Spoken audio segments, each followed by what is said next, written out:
When I got home, I thought back and I thought, man, that was like it was like a feast, like a whole Mm, feast of God's word, only it came through ways that I could receive it deeply through the workshops and the art making. The spaces that were open for spontaneous poetry that Stephen Homestead wrote.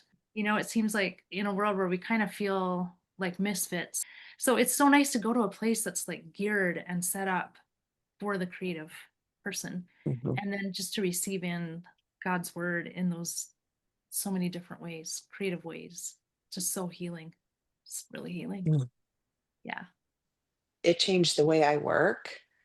I mean, it fundamentally changed a lot of things, with my connection with God, with, my connection with what I create, and then getting to watch. It was like there were gifts that were, within each person, but they hadn't seen them yet, and I started to see those gifts get unlocked in people that they didn't they it was always in them, they just didn't know it yet. So I'm excited to see what happens this year. That was the place where, for the first time in my entire life, I felt seen. And that struck me so hard because that's never happened. And it wasn't only Amy, but Stephen Homestead and Jason Leith.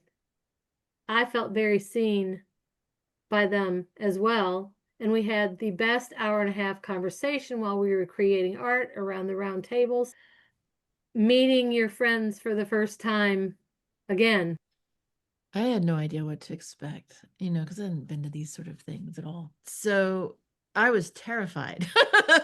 To be honest, I was absolutely terrified. Seeing that kind of unity in those that attended, it was pretty, yeah, I don't have anything to compare it to.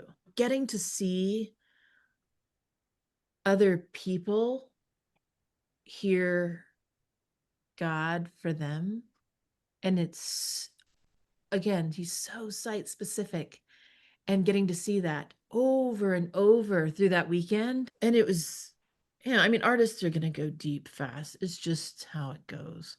Um, and, and man, it's like splashing in puddles, like as a kid, it really is. That's awesome. I think one of the things I love is how practical and hands on everything. Like I have things around my studio, like the key from Dennis Hammer is right there. It's like this symbiotic relationship, like experiencing belonging for the first time, but then recognizing presence and then more belonging and then more presence and more belonging, and to where you can't separate that. It's that loaves and fishes thing, right? Like, this is what Mhm, I have. mhm. This is what I have. And I just really want to see what you'll do with